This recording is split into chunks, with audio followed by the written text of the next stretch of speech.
Hey folks, I'm your host BKP. Good morning from the office. We're North Georgia's only live online morning show. If you want to contact the show at any time, here is the way you contact the show: 706-889-9700, chief at FetcherNews.com, and there are all the social media ways you can follow our show. Okay, so it seems like it doesn't get any better than this. Okay. So here's number 79. Let's just go with 79. We'll go with Biden there. Wait a minute. Let's not go there. Let's go with this. Let's have some fun. Let's go with number 7. Okay. So the debate, we didn't get to talk very much on Friday about the debate. Here's Joe Biden. Okay. Is he done? Is he through? Now, Rush Limbaugh said he was through, done. Couple weeks ago, I haven't signed on. I said early on, Rush, I don't know. I don't agree. See, he can be controlled. This guy can be handled.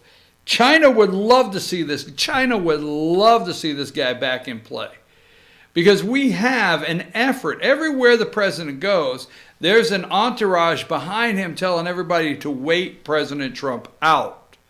It's absolutely disgusting. We are sabotaging our own foreign policy to try to have peace with our allies by somebody going behind an entourage to every country. Just wait this guy out. And this is who you can have. We can control him.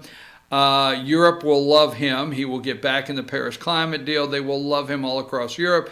China will love him. Yahweh will have all your intellectual properties gone. So here's Joe, right, at the debate. Here's Kamala, number 8.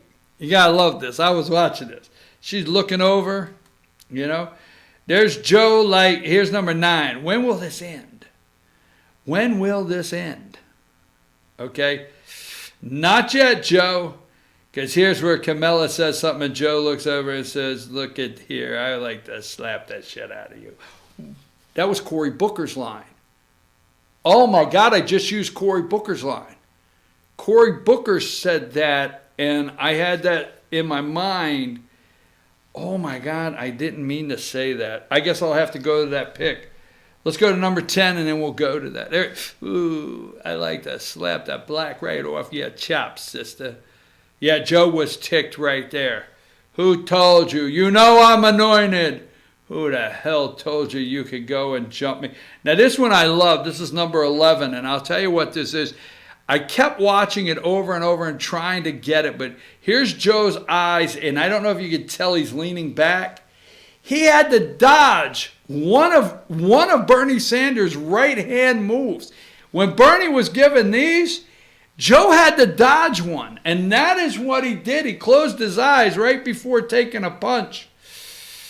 Oh, man. All right, so I guess what I have to do, since I had the slip of the tongue, because I think what I have to do right now is I have to, let's see, is it this one? Let me see which one it is. Where, yeah, let's go. Number 55. I'm sorry, folks. I wasn't going to say SH. I was actually going to say SH asterisk asterisk, because we don't want our children to hear that word, right? Cory Booker tweeted out, Kamala Harris doesn't have SH asterisk asterisk to prove. Now, I did not set that up. I just accidentally slap the She doesn't have to prove. Dems defend Harris. They defend her after racial attacks on social media. Okay, so... all right, so anyhow, Joe, we have all of his. Let's get the Joe Swalwell. Let's go to number 3. I love this one. He said, give me the torch. Give me the torch. I will carry it in a pride parade. Just give me the torch. I was 6 years old when you said you would give me the torch. Who the hell is this kid, right? So we get through all that. So let's go back to Joe. On number 7, all right? And Biden put his foot in his mouth. There's 2 things I want to do here. Biden put his foot in his mouth with gay waiter comment at Pride Weekend fundraiser. Now, these are the gaffes. I do not want him to leave the race. I don't. I do not want Joe Biden to leave the race. I mean, Joe, it's just like, remember the 7-Eleven? You have to speak another language. You go into 7-Eleven. I love that one. I love that because, see, Biden's gaffes have an ounce of truth, and it messes people up. So Biden puts his foot in his mouth at a gay. Joe Biden continues to dig holes for himself. I love this article. When even he means well, he meant well. During a campaign fundraiser in Seattle on Saturday, the former vice president tried to illustrate how far the United States has come when it comes to treatment of LGBT community. But he apparently missed the mark. Biden claimed that just 5 years ago, could you hear Joe? I mean, I don't have the audio on it. Is it out there somewhere? It's just 5 years ago. It would have been acceptable. Acceptable. That's the word, the guy. For a businessman to make fun of a gay waiter. So you're a businessman. You take a couple guys out to lunch. You're having a lunch and you're having a couple of drinks. And you're cutting a major business deal. And, you know, the guy looks and says, hey, check out the gay waiter. He's a gay waiter. You think the waiter is gay? Really? Wow. So Biden says, fun of a gay waiter. Those in attendance at the event, which took place at the home of a public relations executive and gay rights activist, Roger Nunes, made it clear that was not the case, at least not in their city, not in Seattle. People called out claiming that homophobic comments would not have been condoned in 2014. The point of Biden's remarks delivered at the LGBT community and their allies celebrating Pride Weekend was the United States has made progress. He said the hypothetical businessman he spoke of would not be invited back today. Joe said, hey, that hadn't even been 5 years ago. You know, a businessman would have made fun of a gay waiter. Could you hear that, Joe? But we wouldn't let him come back today. Everybody relax. So Joe goes, it's Pride Weekend. It's July 1st, so Pride Week month is over, right? So Joe goes through Pride Weekend. Now, he's got this little thing. First of all, you know, they're trying to say that Kamala Harris is black. Now, Joe went after the debate, Joe went up with the black community. Now, let me show you this, okay? Here's number 78. Okay, here's just a picture of some busing, okay? Now, that is not Kamala Harris, but these are some brown students being bused across town to the white school. Here they come, man. We're bringing them right into the white school. All right. Number 79, here is Joe Biden right there. That's, now look, he's in, I don't know if he's in Congress or the Senate at that time, but that is the picture that they're using on the New York Times, what we know about Joe Biden's record on school busing. As a senator, Joseph R. Biden Jr. was a liberal on most civil rights issues, but he was also a leading opponent of integrating schools through busing in the 1970s and 80s, okay? So this came out June 28th. This is not an old article, all right? And let's talk about that for a minute. Now, you have a choice out there. Democrats are in a real box. Kamala Harris put them in a box. Are you telling me, okay, that Joe Biden is so racist? Are you telling me through the 70s what he did on his decisions on voting for busing, national busing standards, against state rights, okay? Are you going to tell me the vetting for Barack Hussein Obama, that he would allow this racist into the White House for the last 8 years? That he would allow this gay bashing? Do you realize Joe Biden came out and supported, gay marriage kindly first before Obama publicly, and Obama had to agree with what Biden said? And really, we know the truth that Obama sent Biden out and says, hey, go tell everybody people should be able to love who they love and love the one they're with, right? Go do that today. And then I will have to come out and support you. So the LGBTQ community has to say that, President Barack Obama had this bigot. Kamala Harris has come out and said, hey, the biggest racist today, and Cory Booker, is Joe Biden, and Obama let him in the White House for 8 years. Joe actually went up with black voters. He did, because they're taking offense, my understanding, to the fact that you really are going after Joe Biden, not Joe Biden, Barack Obama. So they have a little bit of a problem there. Now, Kamala Harris, all right, number 8, Kamala Harris,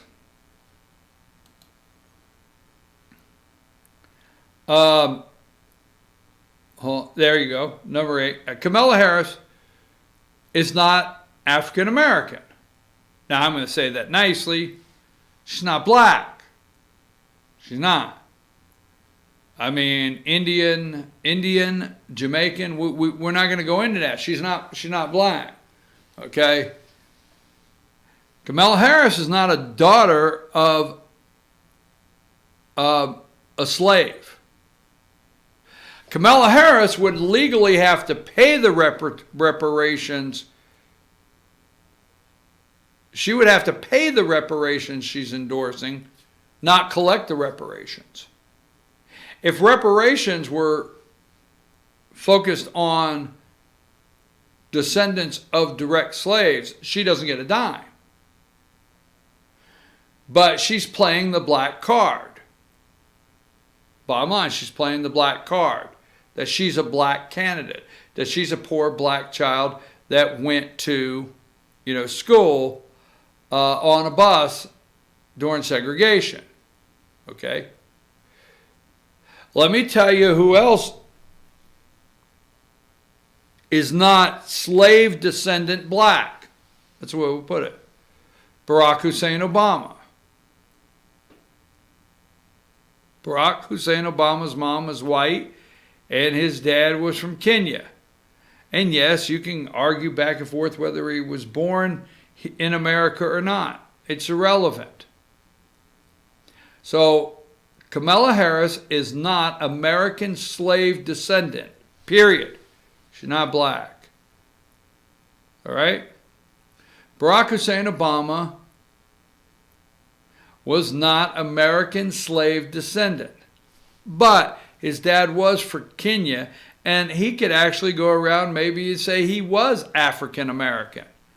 So the black community gave him that. My guess is I wonder if the black community will allow Kamala Harris to be the second time they get taken advantage of. All right? She could attack all day long. Now, let's go with busing. All right? Now, let's go with 78 for just a minute.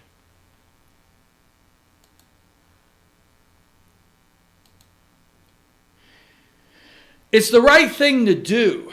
Resegregation. Are we going to go through resegregation in this country? We had desegregation.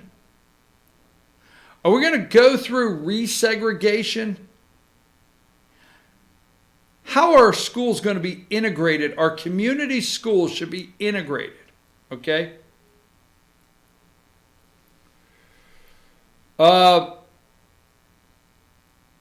How are our schools going to be integrated? Let me put this in perspective, and we'll take a break because I don't want to. I've got some other stories I want to get to. Here's one thing. Fannin County, and I looked at the map last night. I went to the map last night. I mean, you're not 1% of Fannin County, Georgia is black. Not a full percent of Gilmer County, Georgia is black.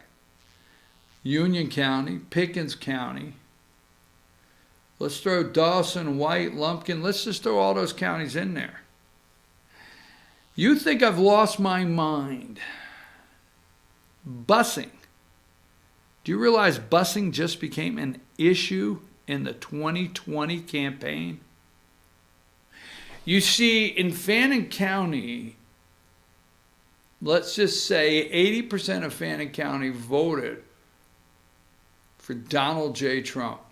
Do you realize if they could push that down to 70, which is 10, or 72%, if they could push these counties down 8% at a time, you see what they want is they're going to identify, and this is going to just really infuriate people. They are going to identify public schools that get federal funds, and they're going to start telling you don't have enough minorities to meet certain standards. If a Democrat like Kamala Harris is elected tomorrow, she will put federal standards in place for the Department of Education that says that your demographics in your school system have to be X for you to get federal funding. If you know, this is where you think I'm just leaping off the deep end of the pool and I can't swim. Let me tell you something. I know this is so far, not fetched, this is so far off you can't see this. But if she was elected, and Donald Trump is not elected, Kamala Harris, even Joe Biden, okay, they know to end the democracy as you know it, to end this country, to end your ability to ever have a Republican president, what they have to do is they have to take rural counties. They're not stupid. Busing did not come up by accident.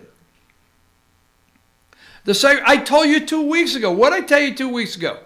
If you think Joe Biden went and praised two segregationists of able to work with them, and the audio was released, and there was an outcry just in time for that debate, and Kamala Harris looked over at him and said, I was that little girl. I don't believe a bit of that was spontaneous. Not a bit of it. I believe everything has been put together. Now, if this lady could become president or a Democrat, they have to end rural America as you know it. You better listen. There's a reason why it came up. Now, people will say, well, are you saying that we should bus black students all the way from Atlanta to Fannin County? Are you saying we should bus black students from this area or that area to Fannin County or Gilmer County or whatever? They won't particularly say they want to put kids on a bus for an hour and a half a day. But here's what they need to do. They need to move the asylum seekers into your community as fast as they can to change demographics. They need to move black families into your county ASAP to change demographics. Now, let me just say something I want to be clear. If you are an American citizen, you got it. This is the big spot there. If you're an American citizen in the United States of America, husband, wife, whatever, let's just go with that, and you're a black family in America, and you drove up to North Georgia this weekend to go rafting or cookout or whatever, and you really enjoyed it, and you get a realtor and you buy a house, my word, you know what my word is? Welcome. Glad to have you. Okay? But if the government tries to change the demographics of rural America, because that's how they lost last time, I got a problem with that. You got to catch on to what they're truly trying to do. You see, here's the thing. Democrats they play a long game. They do. And they don't play just for today. They play for tomorrow. And one of their biggest things they got to do to get state legislators, to get state governor seats, and to get the House of Representatives, the Senate, and the White House is end rural America as you know it. And you are welcoming them in, unbeknownst to you, like you've never seen before. Because guess what? You won't turn down the money. Take us to break.